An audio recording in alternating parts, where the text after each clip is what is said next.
Allez, bonjour la petite communauté, ben voilà, je vais répondre à une petite question qu'un des abonnés m'a envoyée. Il se reconnaîtra, Snoop. Il me dit que suite à un pré-serrage, un petit serrage, il a démonté, il a tout remonté, il a tout nettoyé, il n'a rien vu, mais depuis qu'il tourne au ralenti, il fait du bruit. Ça peut arriver, ça c'est suite à un manque d'huile. Ce qu'il faut faire très attention quand tu as un manque d'huile, c'est toutes les parties tournantes. C'est-à-dire vilebrequin, cylindre, tout ça. Bon, tu me dis que le cylindre n'a rien, tu l'as démonté, qu'il n'y a pas de jeu dans la bielle sauf en latéral. Le latéral c'est normal, du moment où de haut en bas, c'est comme je dis, voilà. Regarde, c'est un tout nouveau vilebrequin. Regarde, il y a du jeu en latéral. Je sais pas si tu le verras. Attends, je vais le mettre en face. Regarde, tu vois, il y a du jeu en latéral, ce qui est normal. En long, comme ça, il n'y en a pas. Mais ce qu'il faut faire très attention, parce que tu me dis dans une autre truc que tu vas changer le moteur pour voir si ça fait encore ce bruit là au ralenti. Fais très attention, si tu remets un nouveau cylindre, tu auras plus de compression. Si maintenant il y a un déroulement du requin qui est foutu, de toute façon le bruit il sera toujours là, même avec ton nouveau cylindre, mais tu risques de casser si tu continues à rouler avec. Moi un grand conseil, si ton cylindre n'a rien, parce que comme je dis 8500 km, c'est strictement rien pour un cylindre d'origine Ludix, s'il n'a pas serré, enfin, s'il n'a pas de trace, qu'il n'est pas abîmé, au plus pire des cas, tu remplaces un piston c'est 20 €. Tu refais l'entre-segment pour être sûr, pour le jeu de la coupe au segment, pour voir si tu as bien tes 0,15, 0,16, et c'est reparti. Pour un piston, il n'y a pas de rodage, si tu fais l'entre-segment, tu n'auras jamais de souci de serrage. Maintenant, ce qu'il faut faire très attention, c'est que si tes roulements ont beaucoup de jeu, parce que tu me dis que tu as un claquement au ralenti, mais pas en roulant. Ça aussi, maintenant, il faut faire attention, comme tu me disais aussi, c'est ceci. Maintenant, les bagues ont toujours un peu de jeu. Enfin, les roulements ont toujours un petit peu de jeu dans les trucs.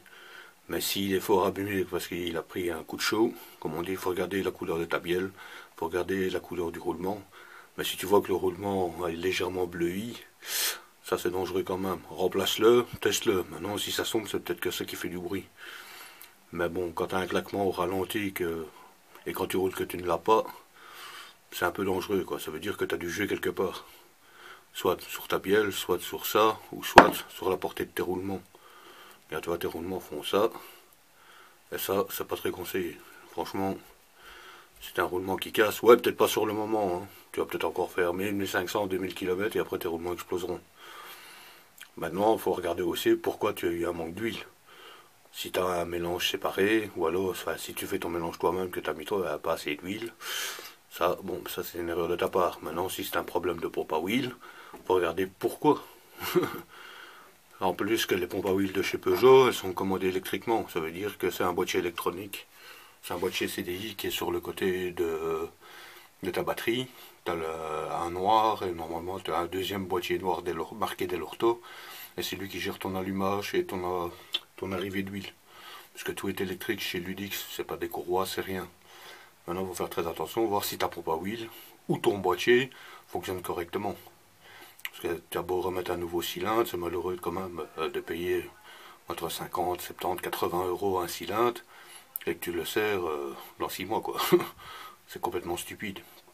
Alors, il vaut mieux que tu surveilles tout, vérifier, mais maintenant, si tu es pour faire un nouveau cylindre, c'est vrai qu'un cylindre c'est plus facile à démonter, à remonter qu'un vilebrequin. Mais un grand conseil, pour le prix que ça coûte un roulement bourrage, ça coûte quoi, une 20-25 € avec un joint de carter, ton moteur il est reparti. Et au moins tu es sûr que ton vilebrequin n'a rien, et t'es tranquille à ce sujet-là. Maintenant après tu veux mettre un nouveau cylindre, c'est raisonnable, mais 8500 km, ton cylindre il a strictement rien.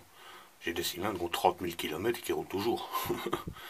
Sur le scooter que ma femme a, elle a un cylindre qui a 26 000 km, et il a aucun souci. Si, tous les 10 000 km, je fais le piston segment, et il est reparti, quoi. C'est vrai qu'il n'a plus la puissance d'un nouveau cylindre, ça c'est sûr. Mais il roule toujours. J'arrive toujours à mes 70, 80.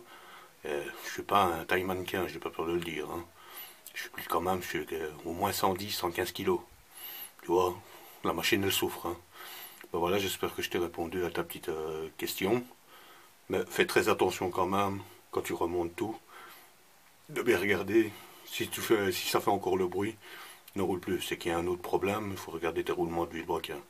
Ou voir ton vilebrequin qui a un gros problème. Peut-être comme ça tu ne le vois pas, mais quand tu es en inertie comme ça qui tourne, mais il donne des à-coups quoi. Ça, il n'y a pas de miracle quoi. Ben voilà, j'espère que j'ai répondu à ta question. Et comme j'ai dit, passez une bonne journée, à la prochaine et à la prochaine vidéo.